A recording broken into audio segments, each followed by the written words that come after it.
जोधपुर की साध्वी प्रेम बाइसा की एक रहस्यमय मौत। 7 दिन बाद भी न एफएसएल रिपोर्ट आई है और न ही एसआईटी की अंतिम जांच। शक की सुई अब साध्वी के पिता और गुरु विरमनाथ की ओर। पोस्टमार्टम में न जहर मिला न चोट के निशान, फिर भी मौत कैसे हुई, ये सबसे बड़ा रहस्य। नमस्कार, लोकमत भारत की खास पेशकश में आप सभी का बहुत बहुत स्वागत है। मैं आपके साथ मोनिका राठौड़।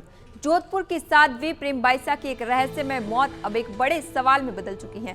7 दिन बाद भी न एफएसएल रिपोर्ट आई है और न ही एसआईटी की अंतिम जांच सामने आई है, लेकिन जांच की दिशा जरूर चौंकाने वाली होती जा रही है। शक की सुई अब साध्वी के पिता और गुरु विरमनाथ की ओर घूमती नजर आ रही है। पोस्टमार्टम में न जहर मिला न चोट के निशान, फिर भी मौत कैसे हुई, ये सबसे बड़ा रहस्य बना हुआ है। ऐसे में सवाल साफ है, क्या सच दबाया जा रहा है या सच तक पहुंचने की राह बेहद पेचीदा है। आइए देखते हैं हमारी खास रिपोर्ट।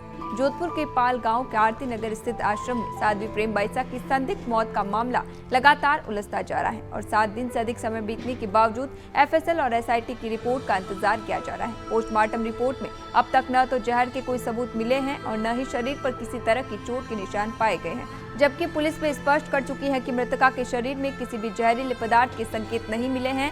इसी बीच एसआईटी और एफएसएल टीम को आश्रम से कुछ दवाइयां बरामद हुई हैं, जिनके इस्तेमाल से जुड़ी होने की आशंका जताई जा रही है, जिससे ये संभावना भी सामने आ रही है कि साध्वी प्रेम बाइसा अस्थमा से पीड़ित हो सकती थी। जांच के दौरान एसआईटी ने अस्पताल जाकर डॉक्टरों और स्टाफ से पूछताछ की और डॉक्टर प्रवीण जैन का बयान भी दर्ज किया गया, जिसमें सामने आया कि साध्वी को सर्दी, जुकाम और खांसी की समस्या थी, लेकिन पिछले कुछ दिनों से उनकी कोई नियमित स्वास्थ्य जांच नहीं हुई थी। वहाँ पे जो आई विटनेसेस मौजूद थे, उनके साथ पूछताछ और उनके बयान लेना और उनके सोशल मीडिया को खंगालना, जिसमें वो हॉस्पिटल में गई थी, उस समय वहाँ पे जो उनके ब्रदर्स हैं उनको संकलित करना, उनसे चर्चा करना, ये सारी कार्रवाइयाँ की जा रही हैं और सारे जो एविडेंस हैं, सर्कमस्टेंशियल एविडेंस हैं, उनको मिलाने की कोशिश की जा रही है, जिससे कि हम किसी निष्कर्ष पर पहुंच पाए।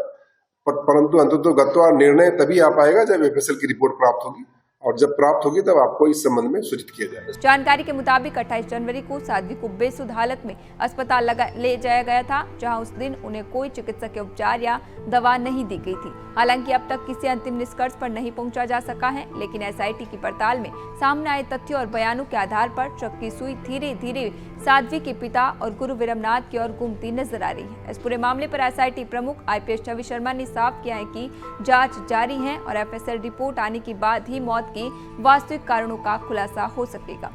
फिलहाल साध्वी प्रेम बाइसा की मौत की गुत्थी जस की तस बनी हुई है और हर किसी की नजर अब एफएसएल व एसआईटी की रिपोर्ट पर टिकी है। सवाल यही है कि ये एक प्राकृतिक मौत थी, लापरवाही का मामला या फिर किसी साजिश का हिस्सा, जिसका सच जांच पूरी होने के बाद ही सामने आएगा।